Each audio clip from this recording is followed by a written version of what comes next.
Welcome to the Cannabis Equipment News Podcast. Hi, I'm David Manti, and welcome to a new episode of the Cannabis Equipment News Podcast. With me today is Ngaio Bealum, comedian, cannabis advocate, and writer. Thank you very much for joining me today, Ngaio. Hey, thanks for having me over, David. It's good to be here. I just woke up, man. I'm gonna be honest with you. I woke up at 9:45, and my calendar's like, "You have a thing in 15 minutes." So I grabbed my coffee and pretended to put on a shirt, and here we are. I appreciate it, and I'd be in the same boat if not for the small children in my house that won't let me sleep past 5 a.m. I understand. My children are grown now, so they don't call me at 5 a.m. or need breakfast or anything. It's kind of nice. It's good to see that you can get back to a point where you can sleep in again, because I feel like that part of my life is gone. It'll happen. There's a sweet spot between like 12 and 15 where you can sleep in all you want. But then, depending if they went out, then you might have to stay up kind of worrying about them. Probably not. I'm sure you're doing a great job of raising your kids.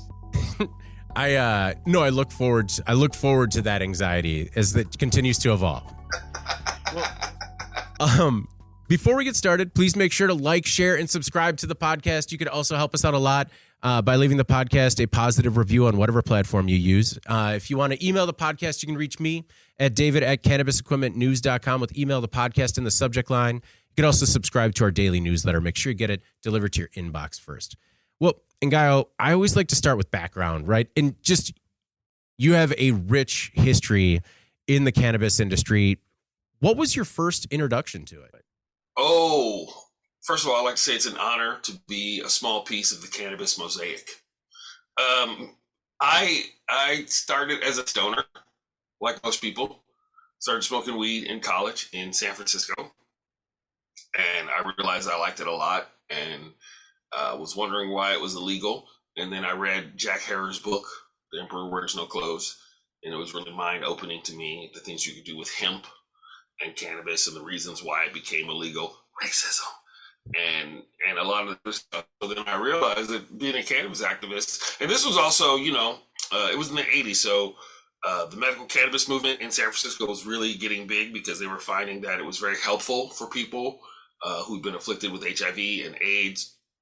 And then they found that it was good for a bunch of other things. And I even remember reading my dad's old Jet magazines back in the 70s, and there were often an article or two about how they realized that cannabis could help with cancer, and it was helping with glaucoma.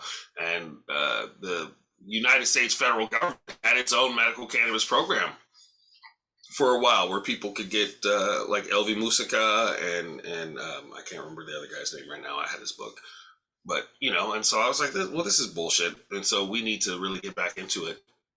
And so I became an activist. I mean, I was always an activist, but that became my cause. Understandable. And based on where you were and what you saw in the 80s, can you believe where we are now from a cannabis industry standpoint? Or are we further behind than you thought we might be? I can believe where we are now, but I can't believe it's taken us this long. I tell people this all the time. People get very excited. Every year, Congress will float, the Safe Banking Act. Oh, they're going to finally allow it. Oh, they're going to reschedule.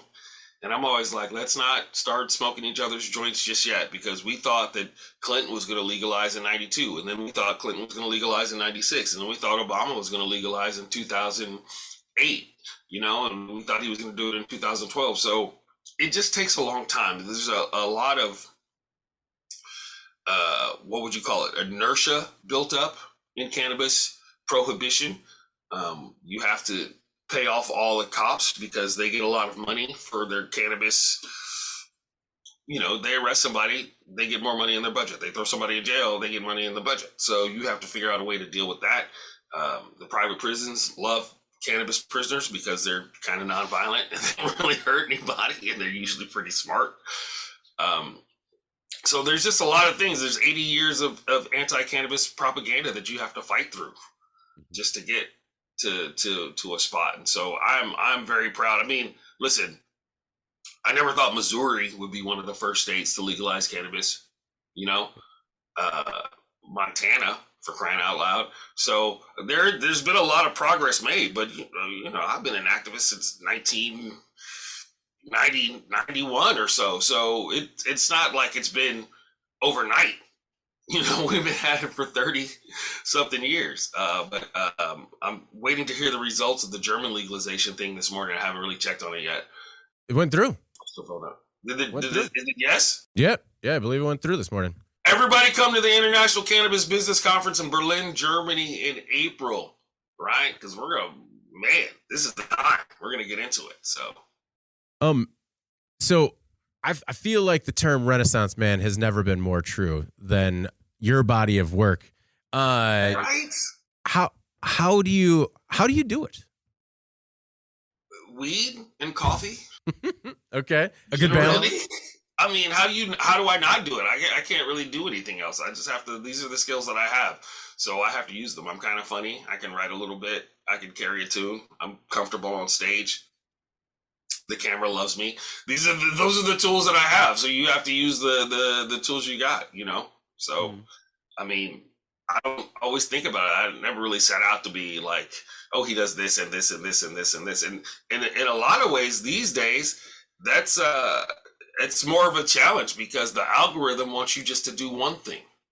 That's true. So when you're trying to get your word out, the algorithm just wants you to be a furniture refinisher or a person who travels to places or somebody who does this. But if you're, a comedian and a musician and a cannabis activist, they don't really know what to do with you. Were you a cannabis activist first, and then you realized that comedy might be a fit, or was it the other way around? I was a comedian first. Okay. And you talk about what you know. So I have 2 albums. One is called Weed and Sex, and the other is called Weedier and Sexier. So that was just my thing. And I resisted the label of cannabis comedian for a very long time because I just wanted to be a comedian who happens to talk about weed. But, this was back in the day, and there was so much prohibition and so much bias. And so you just become labeled as a thing. That guy's just a pothead. We don't need him on these shows. So I was like, F it. I'm just going to lean into the cannabis community, start working, the Seattle Hemp Fest, the Portland Hemp Fest, doing the normal shows, working with Americans for Safe Access, working with the International Cannabis Business Conferences. And then cannabis becomes legal, and now everybody wants to be a cannabis comedian. It's a really funny thing. I was going to say the same thing. Was it more enjoyable previously when you were one of a few, or now that it's more mainstream and everyone wants to be a cannabis comedian, when did you enjoy it more? Oh, I enjoy it always. Yeah. Come on, man. I don't work at Walmart, which is a fine job. All jobs are honorable. I'm not talking shit, but I'm saying I've been broke from 15 different countries. I get to travel around and smoke weed and tell jokes. What's not to enjoy? Fame is a thing. Fame is never a guarantee. You never know. Some cats you think are going to be famous right away, and it never happens. And some cats you wonder, how did that guy even become this big? That's, it's a lottery. It's a crapshoot. So you just do your thing. So I'm fortunate and lucky that I've been able to make a little money, raise a couple kids, travel all around, and smoke weed. I mean, bruh, it's really nice. And so, just be where you are and enjoy yourself and set some goals. How would you describe the current state of the cannabis industry? It's fantastic. It's overregulated in a lot of places, but I really like the fact that it's more mainstream. It's not such a big deal anymore. And even in places where cannabis isn't legal, you can sit on the patio of a bar sometimes and smoke a joint, and nobody even bats an eye. No one even freaks out. Everybody's taking CBD gummies to get better sleep. Everybody has a little weed for what, some people have a little weed for the sexy time. Some people have a little weed for when they want to do things. Some people have a little weed for the aches and pains. So it's become way more accepted. It's become way more just another thing that humans like to do to relieve stress. Right? Some cats like to have a drink. Some cats like to have a joint. Some cats like to microdose mushrooms, whatever it is. Some people do yoga. Some people like to smoke a joint and do yoga. That's my thing. I always say that weed is the subculture of every other subculture, right? So for whatever it is that people want to do, there's another group of people that like to get high before they do it. right? Except for maybe brain surgery and driving school buses. But, you want to go bowling, you get high, go to the movies, whatever, write a song, do the smoky pokey, whatever you want to do. One thing that we've seen in the industry has been increasingly higher levels of THC in products. In your opinion, are we getting to a point where it's kind of taking the fun out of getting high? It's the challenges we have is that the government wants to regulate cannabis like cigarettes. Cannabis is not cigarettes, right? So you don't just show up and buy a package and Marlboros or Marlboros or menthols or menthols. It's more like a fine wine. So you want to smell it. The terpenes are really what you want, more than a high THC count, but people don't know. People haven't been educated. And so people just think the more THC, obviously the better the high, but not really. The more THC, the better your chances of having an anxiety attack and not really getting the things that you want. So me, all my friends, like almost everybody I know, we really try to counsel people that it's not just about high THC counts. There's nothing wrong with it. It just really means that you smoke less weed if you pay attention, because then you'll only need 2 hits. But, you're going to miss out on a lot of flavor. You're going to miss out on a lot of terpenes if you're just going by THC. But they don't really want you to do the deli style, because the old school cannabis, you go to the weed dealer's house, they pull out a few things. You get to smell it, right? Because the terpenes, how your body reacts to the terpenes is more proof that weed loves us. Right, because different terpenes smell different ways, so different people will smell. You smell back, and you're like, oh yeah, that's the one. That's cherries and pine trees. That's the one that I always like. And somebody else will smell it like, I don't really like cherries and pine trees. I like feet and skunk and burning tires. Yeah. And so we don't really get to do that. So now you have to trust a company, but you don't always know who's growing good stuff and different bag. You can give 5 people the same clone and get damn near 5 completely different kinds of cannabis. You would think that it would all be the same, but and it's the same cannabis plant, but the growing techniques, the things, it affects it. So, I teach people all the time. It's not about the high terpene count or the high THC count. You want to really get into the terpenes and the flavors and the effects. Do you think we'll ever get to we'll kind of come back to that deli style sort of sale? Just because I agree with you where the connection starts with that initial smell.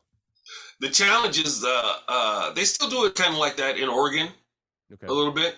The challenge is bureaucracies. People worry about health. Everybody's sticking their nose in the damn jar, and also they worry about diversion, right? Because now if you have a pound in a jar, who's to say how much you sold, right? So they worry about, oh yeah, half a pound went to Idaho. First of all, Idaho fucking needs the weed. But secondly, it's hard to regulate. Then they can't get the taxes and everything. So I hope that it goes back to that style. I really hope that we really push it toward a fancy wine industry model where you go to the wine shop and you can have some tastings and then you can pick out the one that you want to take home for later.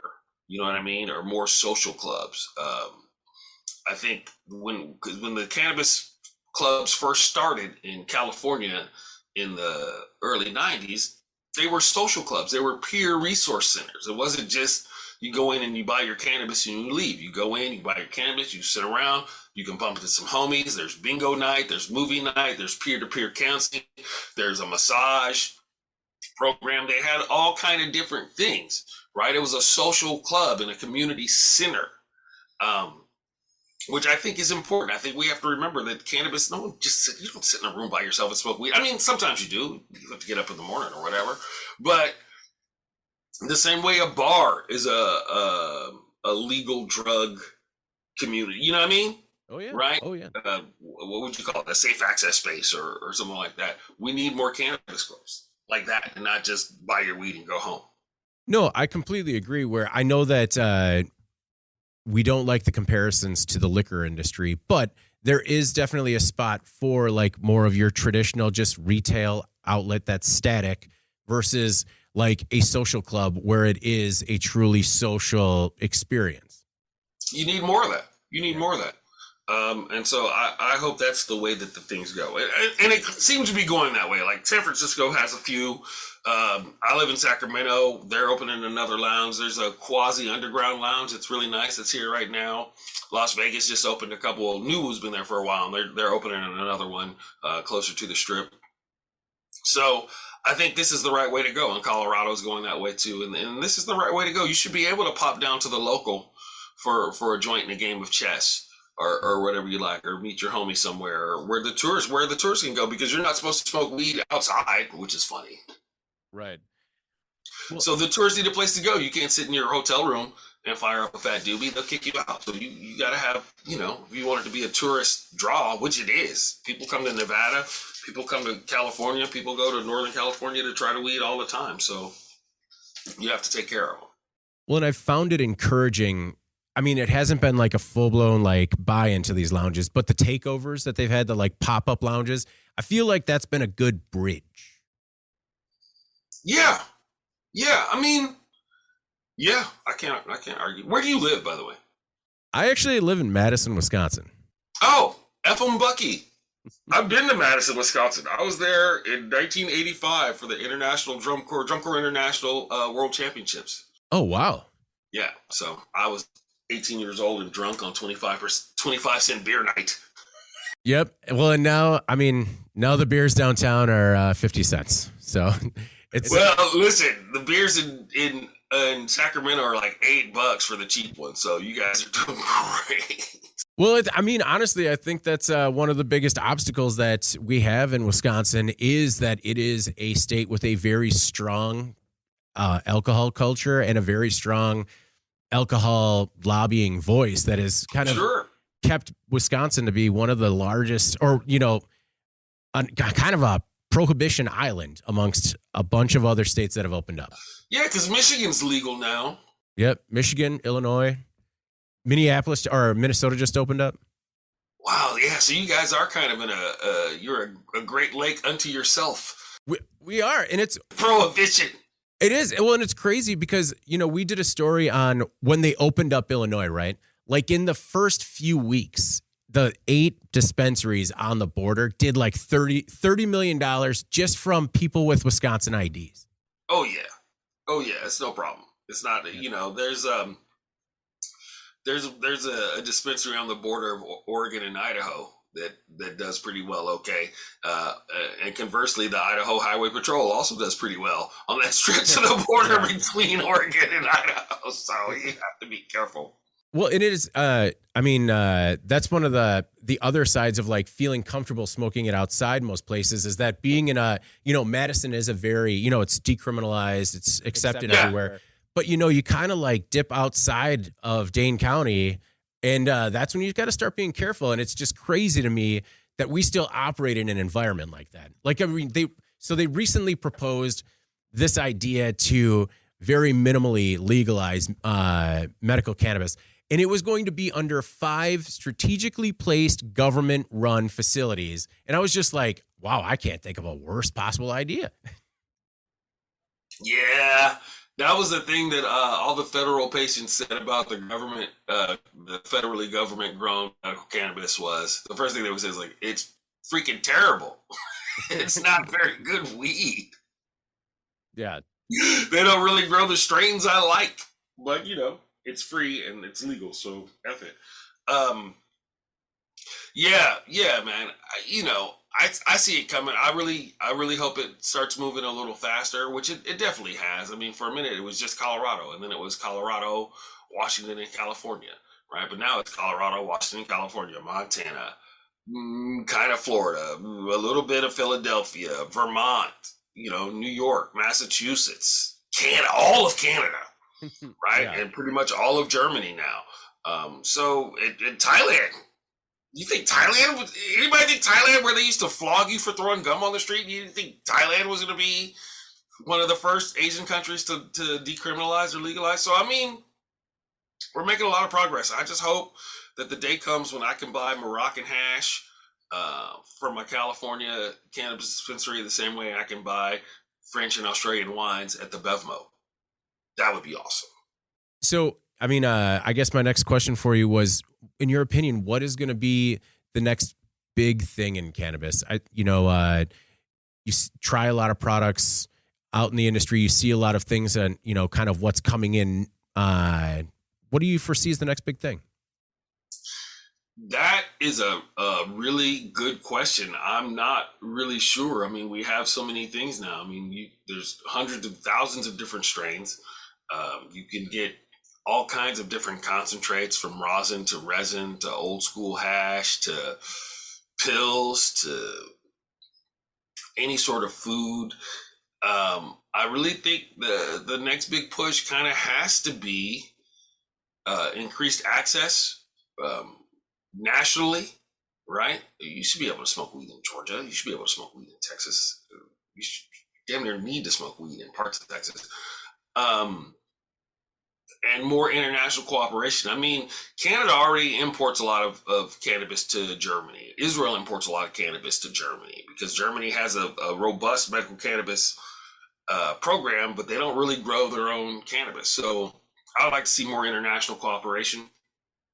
But I can't really tell you what's on the horizon. But I can tell you that if you come to the International Cannabis Business Conference, we're doing one in Barcelona in March, just in front of the Cannabis Festival, and we're doing one in Berlin in April, right in the heart of where cannabis has just been legalized, apparently, according to you. You can learn all about that. You can meet all these people. You can get involved into the thing, and that's the way to go. So you're the master of ceremonies. What are your plans for the show? I'm going to smoke some weed. And I'm going to introduce people, and I'm going to wander around, and I'm going to network, and I'm going to run the questions and answers. And I'll probably bring a notebook this time, and I'm going to soak it up, and I'm going to really learn what's going on in Germany and how people can get in front of it. I mean, this is a very exciting and opportune time for people interested in international cannabis business. The rollout is going to be very slow, and they're going to really try to keep it German before they expand into other things, because you got to fight the EU on this. You have to have what do they call it, the best practices or whatever. There's a lot of jargon. People say things like EU GMP and blah blah blah blah blah blah. Good manufacturing practices. Good manufacturing practices. So you have to I don't know who came up with that acronym, but it works out. It was a manufacturer that wanted to sell really expensive equipment, but when you know the history, there's a difference there. Yeah. I'm here with the mediocre manufacturing practices. We're the MMP. Not to be confused with the BMP. Those guys suck. They're just bad. Most importantly, after the business conferences, will there be a recap rap? Like a rap song? Yeah. Like, I'm Ngaio Bealum. I'm here to say weed is now legal in the USA. I'm very old school with my approach. I can't really. Coming in hot. I was looking at the coverage last year, and there was like whoever. Alex did the rap. Yeah. Yes, there will be a recap rap from our founder and producer, Alex Rogers. Yes, there will. I'm actually going to try to get a hot 16 on there. I'm going to let him know that I need to get a hot 8 bars. I used to be in a rap group. I still got some skills. I smash these kids every once in a while. Just let them know. Show up at the cypher. What's up, OG? What's up? I get litty.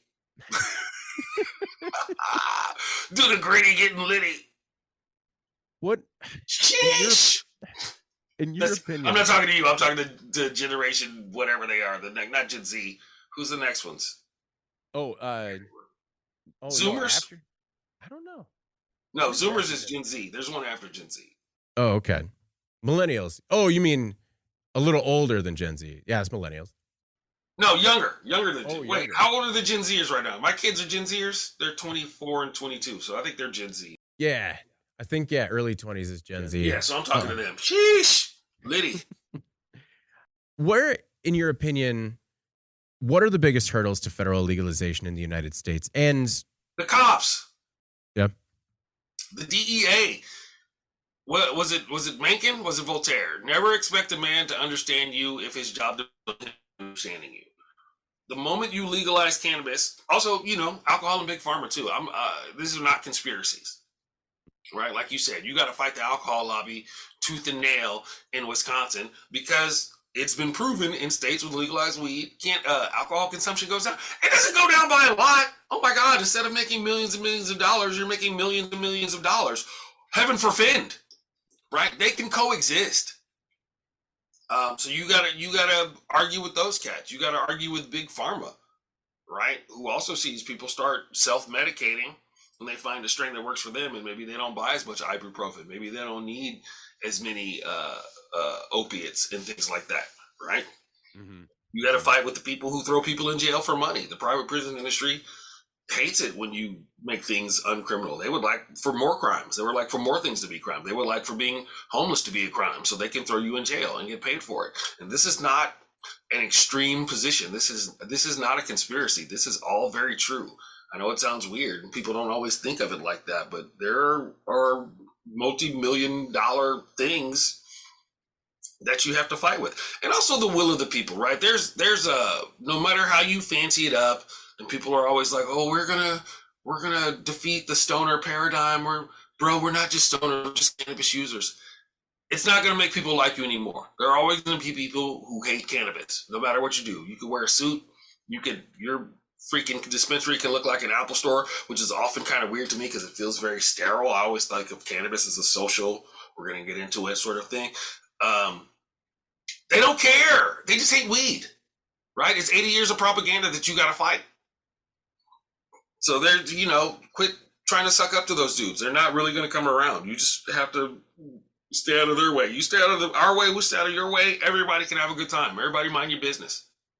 Well, as the industry is minding its own business, are there any spots where you think the industry, either from an advocacy or an operational perspective, is falling down? Oh, don't get me started on the overtaxing. Don't get me started on, I actually have to finish. I'm writing an article for High Times about this right now.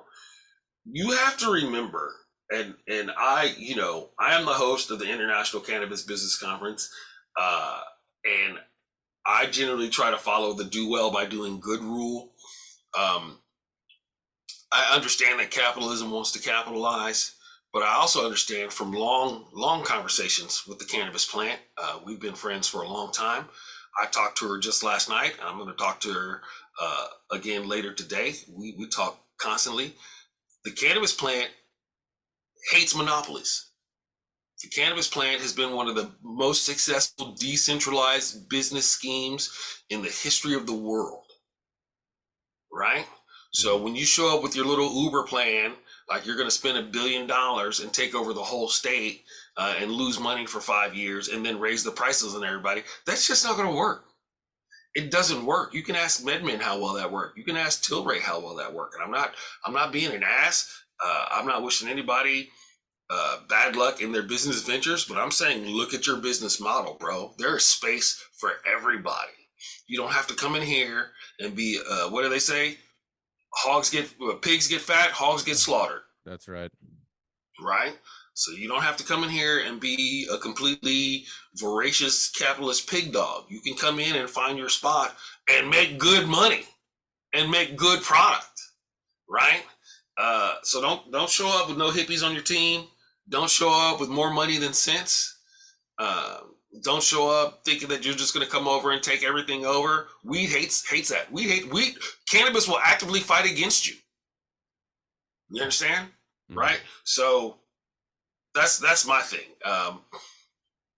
But there's also space for everybody. And I also remember that you don't just have to grow weed or you don't just have to sell weed to be successful in the cannabis industry. You could be the best cannabis accountant in the world. You could be the person who builds the greenhouses or does the HVAC or the person who, there's all kind of marketing things. There's so much space for whatever your skills are. You can be the guy who travels around and talks about weed and writes about it for different magazines and hangs out in Barcelona at the International Cannabis Business Conference.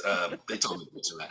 And it's going to be in Barcelona and it's going to be in Arizona. It's so weird. I'm going from Barcelona to Arizona to Berlin because it's just that time of year. And then I'll be at the Emerald Cup in May. I'm hosting that as well.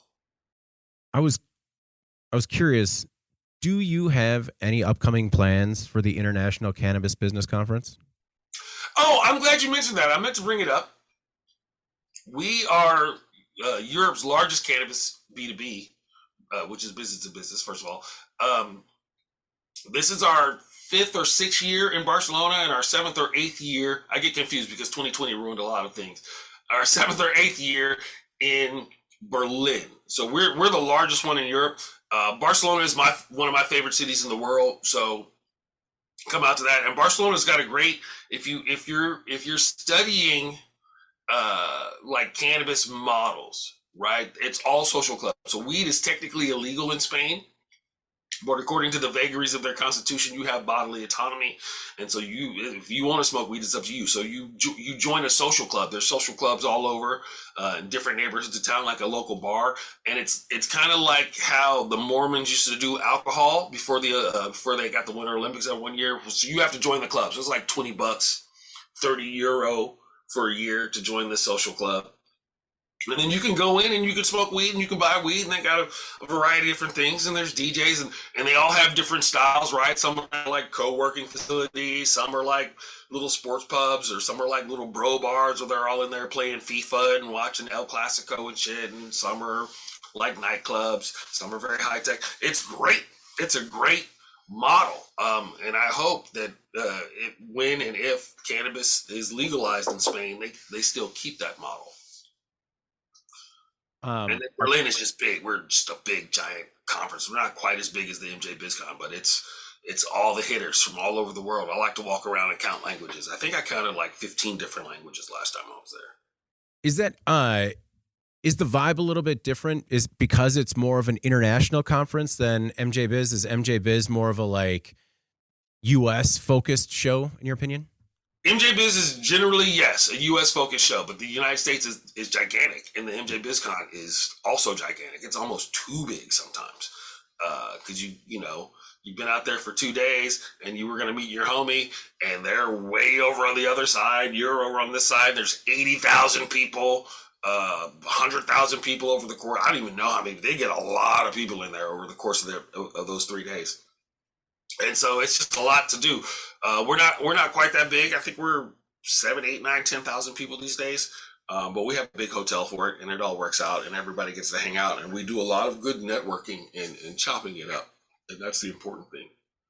Well, that's having gone to trade shows and other industry events outside of the cannabis industry. I will say that cannabis industry events, when you talk about a networking event, it truly is a networking event where people are there to do that first, and then I don't want to say business second, because those kind of go hand in hand, but it is truly in every sense a networking event. Cannabis is a social drug. You stand in a circle when you smoke it, right? That denotes equality and peerage, right? Like the Knights of the Round Table, no one is superior because you're in a circle, so you're all kind of equidistant. And also, stoners get shit done. That's one of the things. Like, that's such a negative stereotype. And people are like, oh, stoners, blah, blah. We're trying to get away from the stoner stereotype, from the stoner, blah, blah, mindset. I'm like, the stoners are the ones who got this shit legal. The stoners are the ones who put their freedom and went to jail on the line. The stoners are the ones who argued with the authorities. The stoners are the ones who got all these things passed, right? Where was your bougie corporate ass when we were all going to jail? Don't come in here and start talking smack. You know what I mean? Right? Oh, so, I get a little sick sometimes. But I try not to get in arguments in my capacity as the MC of the International Cannabis Business Conference series. But sometimes people will say something. We have to remember that the plant is magical. And I know that's very hippie and woo-woo. But it is a magical plant. If we pay attention to the hemp plant, we can grow better paper. We're forgetting these things again. We can grow a lot of different things and be better toward the planet, and be better toward the environment, and be better toward each other. And we have to remember that. I try to remind these cats all the time that the cannabis legalization started as a social justice movement. It didn't start as a way for you just to show up and be a greedy capitalist and market share. It showed up to keep people out of jail. It showed up to help people get better when they were deathly and gravely ill. Mm-hmm. Right? It showed up to help a community. This is what the cannabis movement is supposed to be. And I love the fact that cats can make money, because I get to travel around and work festivals and shows and business conferences and write for all these magazines. So it's great. Let's all make some money. Let's all make a lot of money. But let's not lose sight of what it's supposed to be about. And I'm now off my soapbox. No, is the industry, from a social equity, social justice perspective, succeeding in the way that it had planned? Hell no, bro. No, it's not. And it's hard to do. It's hard to do because you want to, hey, the people who've been most affected by it should be the people who get the first crack at it. But then the people with money show up and they start spreading money around. They're like, hey, listen, here's some money. Maybe we should get the first crack at it, right? California, everything was supposed to be small for the first 5 years. So the smaller operators and the social equity cats could get in and get a toehold, right? Just try to set it up. That didn't happen because the people with money showed up and spread millions of dollars around to the cats who are making the rules. And all of a sudden, the cats who have millions of dollars have an advantage. The social equity clubs were all 2 years behind everybody, right? And so now they're trying to catch up. Other states are trying to do it better. But it's tough. Money changes everything. It's hard to argue with people when they're waving millions of dollars at you. But of course, a lot of those cats came in and showed up and spent millions of dollars and built fancy clubs that look like Apple stores, and they're all out of money now.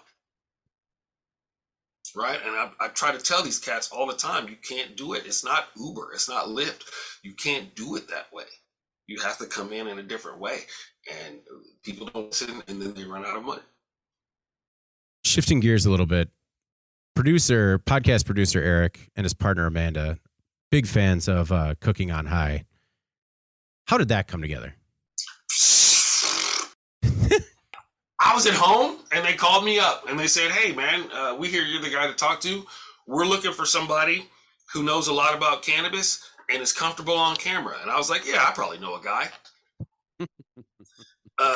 And so we shot it and it sat in a can. It was supposed to be a web series. They told me it was going to be a web series. It was going to be for stage13.com or some shit like that. And I was like, yeah, man, great. Sure, I'll show up. I'll do the thing. They offered me a little money. And we shot it, and it sat around for a year. They never called me back. I was like, hey, when's it coming out? I want to start doing promo and whatever. And it's around for like a year and a half. And I was like, oh, well, maybe it's just not ever coming out. And then one day they called me up, and they're like, be ready. We're going to be on Netflix in 2 weeks. I was like, oh, shit, all right. That'll be cool. And then it showed up, and man, I went from like 4,000 Instagram followers to 50,000 Instagram followers, like hella quick. People recognize me in Zurich, of all places. I'm just walking down the street, they're like, oh, Ngaio. Yeah, hey, what's up? So that was great. I really wish we had gotten a second season, because I really think we could have improved the show a lot and made it a lot better. But we were the first cannabis cooking show, like first cannabis cooking competition show on the streaming and on the air. And then Discovery Plus tried to do one. They did like Chopped 420 edition, and then Khalees and them came out with a Cooking with Cannabis competition, which was pretty good too. But I really think we could have knocked it out the park and they'd given us a second season. TV doesn't really rock it like that really anymore. You don't really get a season to find your footing, and then another chance to get into it. So, but there will be other opportunities, and we'll see what's going on. If anybody's putting together a show, hit me up. If you want to help me produce my cannabis-friendly travel podcast, get at me. Well, certainly, hashtag would watch that. Outside of entertainment, is there a realistic opportunity for Cooking with Cannabis? Like for, like as a restaurateur, as another, there was a rrestaurant in LA for a long time. Yeah. Right? The Lowell's farm people had a dispensary that had a cannabis-infused restaurant. Downtown LA, there's a chef who throws cannabis-infused dinners all the time. I threw a cannabis-infused dinner at my house last year. Chef Chef Unica in Seattle was throwing a bunch of them. They kind of shut her down because she was getting big. But I think she still throws some secret ones up there. We just did the Cannabis Chef. I work with the Cannabis Chef competition too. So we do Portland and Phoenix and Seattle cooking and cannabis competitions out there. There's, that's the beauty of cannabis, man. It can stay underground and you can be happy and profitable and you don't need a million people to know about you. It's like there's a comedian named Rex Navarrete, and you've probably never heard of him, but he's huge in the Filipino community and he sells out theaters all the time. And, if you're not Filipino, you have no idea. So there are a bunch of things. If you're not a stoner local to wherever this community is, if you're not a Denver stoner, or if you're not a Los Angeles stoner, you may have never heard about this hella cool hundreds of people or even, 89 people, but they all paid good money to get into this fancy dinner. And it works like that. And so that's what I think. You have to remember that everything doesn't have to be millions of people. Everything doesn't have to be thousands of people for it to be fun and for it to be profitable. And not just profitable, but very profitable, right? You don't have to ask everybody for $1. You can ask 1,000 people for $10. Do you have, if you had to serve one infused meal, what does it include? Me personally, for me cooking,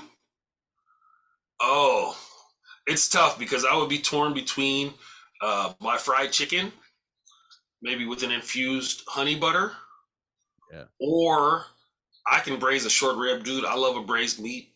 I will braise a short rib with a rich, almost a Southern style sage and oregano gravy, and we would serve that over some mashed potatoes with something crispy on the side, or just fried chicken. Yeah, which sounds weird to say, but I can cook. I cook a lot of different things. No, that was it was a mistake for me to not eat lunch before this. Or really, just some Eggos. People often ask me like, "Hey man, I need a simple cannabis recipe." I'm like, "All right, make some toast, put some cannabis butter on it, add a little honey." That's about as easy as it gets. No, I've certainly been at that wedding where there's like 2 dishes of butter going around, and you need to really make sure you know what dish you're holding. Back when I was married, when we got married, we definitely had it was in the 90s, so cannabis wasn't super legal, but we had a person walking around handing lemon bars to the right people at the wedding party. Like, you can have this lemon bar. See how it goes for you. Take a walk in the garden.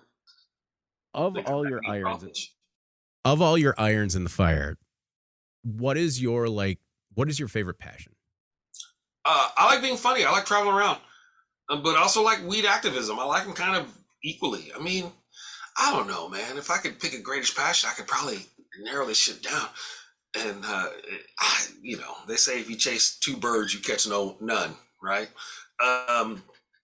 But they also say, jack of all trades, master of none, oftentimes better than a master of one. So there's a yin and a yang. I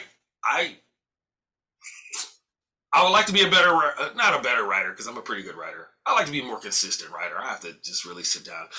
Comedy's fun because you get to travel around and you stand in the air and you wave your arms and shit. And people see writing, you kind of sit there by yourself. And maybe I should just write in front of people. Everybody come over and watch me write. We'll put it on a big screen. And I'll be like, oh, no, that's not it. That's actually not a bad idea. No. Come watch me workshop this article. Right? Is that the evolution of podcasting? Is that the next is sitting down quietly watching somebody write? Like, yeah. The ideation phase. Just like, oh, he just had his aha moment. Did you see it? Yeah. He's coming out strong. He hasn't had any typos yet, and he's only erased 1 sentence. He hasn't killed a whole paragraph or broken out into tears 1 time. So, or just like that moment with like the select all delete, and then the entire crowd just, oh. Or you write a particularly good line, and that's the way it went. Oh, one guy breaks into tears. Oh my God, that was beautiful. Right. He's speaking to me. His metaphor. Just a couple more things. I really do appreciate you. Hey man, my pleasure. The time goes by very quickly. It does. One thing I wanted to know about you're very active on social media. Yes. And it seems like the cannabis industry is really fueled by social media. Could you just speak to the, or I feel like or is it fueled by it, or is it a necessary evil? The challenge, of course, is the algorithm is so weird, right? Yeah. Because on Instagram, I can post a really stupid, ridiculous weed meme, right? Some bullshit like, it'll be like, yeah, I'm running late, traffic's bad. And then this is the traffic, right? And that'll get, the algorithm will show that to everybody. But if I post a picture of cannabis and I'm like, this is Blue Dream, it is a hybrid, it's a cross of this and this and this, you can find it here and here and here, they're like, hey, you're going against our community standards. Right? So you can't educate people, but you can do goofy stoner shit, right? Yeah. So this is the challenge that we have with the algorithms. And there are some specific cannabis-specific platforms or social medias like Buddhist or Canamar and some other things. But, that's narrowcasting. Preaching to the choir is cool because I like to sing in the choir. But you also want to do some outreach, and it's harder and harder. If you have a smaller cannabis business or webpage with not too many followers, you can do almost anything you want. They don't really look at you. But once you get a little bigger, they start to fuck with you unless you want to give them money, because High Times advertises there all the time, and other weed people with money advertise their weed shit all over. And I'm always confused, like, what's the rule? How come I can't mention my cannabis celebration? You guys get upset at me, but these guys are, they're showing up as ads in my feed with their cannabis celebration. This is the same pictures. I've had very similar experiences where, we're posting news, we're posting podcasts, industry insight, and rewind up in social media jail. And I just don't understand it either. Listen, if I knew the secret, I wouldn't tell you. No, I would, because shared knowledge is shared power. Well, but I love social media, and I like Twitter, and I think I'm going to start exploring Snapchat more, because they seem to be a little more freewheeling in what you can post on there. And it's weird too, because Facebook and Instagram are owned by the same people, but you can post things on Facebook and not have the problems that you get if you post it on Instagram. And I don't know why that is. I had seen an old bit that you had done on parenting on cannabis. Yes. And as a parent with two young kids, 5 and 3, I was just curious if you had, any additional nuggets of insight in terms of parenting on cannabis and, bringing your family in as part, as it being part of your family culture. Yeah, I had no choice, right? Because dad is a cannabis cat, right? Dad is an engineer who smokes a little weed on the side. Dad's a weed smoker who gets paid to talk about it. So it's always been like, there's just some things that adults do that kids can't do, right? Driving, drinking, watching R-rated films, watching PG-13 films, watching PG films, for crying out loud. As you get older, you get to do these things, right? My kids know what weed smells like since they were little, but I was always on the no drugs till college for the longest time, and they didn't do drugs till college, as far as I could tell. I was like, if you're senior in high school, you got your colleges and shit lined up, yeah, sure, maybe do it, you smoke a little weed or whatever. I think my daughter accidentally ate the wrong brownie one time when she was in high school, when she was like 18. It wasn't my fault. It was her mom. Left the brownie. It wasn't my fault. So, she had a small adventure, but nobody got hurt. And then, she ended up living in Amsterdam for a year and change. Not because of the brownie, but because, you study abroad. Yeah. No, otherwise it'd be one influential brownie. Man, listen, people have done that. People have spoke to join it, changed their life. Like, you know what, I'm moving to California. So yeah, man, just be honest with your kids. I think is the biggest thing, right? You don't want them thinking, hey, lay off. Did you hear that? No. Oh, okay. My roommate's got a dog. She's walking around squeaking the dog toy right now. So I can hear it, but you didn't hear it. I shouldn't even have brought it up. Never mind. Yeah, man, just have fun, be yourself, raise your kids. What do they say? The days are long and the years are short. So it's going to go by way faster than you think. Just be honest with them. I think the best thing we can do about kids and drugs is to be honest and let them know what they can expect and let them know to be careful and let them know to don't just be buying drugs off the street. Buy drugs from somebody you know and trust. If you have to, you don't necessarily have to do drugs, but if you feel like you want to try one, be safe and smart about it and know what to expect and look it up, right? That was the thing. Like when I was in fourth grade in relatively liberal and progressive California, we didn't have DARE, but they sat us down and were like, this is acid. This is what it does. This is LSD. This is what it looks like. This is what it does. This is weed. This is what it looks like. This is what it smells like. This is how you might feel about it. This is heroin. It's highly addictive, but people really love it. Be careful, right? Don't do drugs, but knowledge is power. It's always better to know than to not know, right? Prohibition never works. Education works wonders, right? Completely agree. So that's the deal. So keep cats informed and then let them know, man, and hope for the best. You can't always stop people, right? Some people will just I got friends, they're freaking psychonauts. Some new drug comes out, they want to be the first ones to try it. I'm always like, yeah, man, go ahead. I'll expect a full report. We'll see how it goes. There's also drugs I've never done because it's never just appealed to me. I've never done acid. I don't do coke. I like weed, a few mushrooms, a couple times a year, maybe some mescaline if I can get it, and that's about it. Well, I really do appreciate you taking the time and, offering your insight. Before we get out of here, is there anything else that you want to add or anything in particular you want to make sure the Cannabis Equipment News audience knows about yourself? I would like to say that if you're interested in cannabis equipment, come to the International Cannabis Business Conference because we have all sorts of extractor machines. We have points of sales things. We have all the gear, especially in Berlin. We have a big showroom full of gear. Also, I have an extractor machine plug. So if you need a guy, call me up or find me on Instagram, Twitter, or Facebook, or ngaio420@yahoo.com. Send me an email. I will hook you up with my cat. You'll get a good deal. Everybody will be happy. Well, thank you again, Ngaio. I really do appreciate it, and I hope we get a chance to do it again soon. My pleasure, and I can't wait, man. I'll be on every 3 weeks. How about that? We'll give you an update from Barcelona. Oh, I would definitely love that, just to know how things are going over there. We'll talk about it. All right. Thanks, David. Well, before we get out of here, please make sure to like, share, and subscribe to the podcast. You can also help us out a lot by leaving the podcast a positive review on whatever platform you use. If you want to email the podcast, you can reach me at david@cannabisequipmentnews.com with email the podcast in the subject line.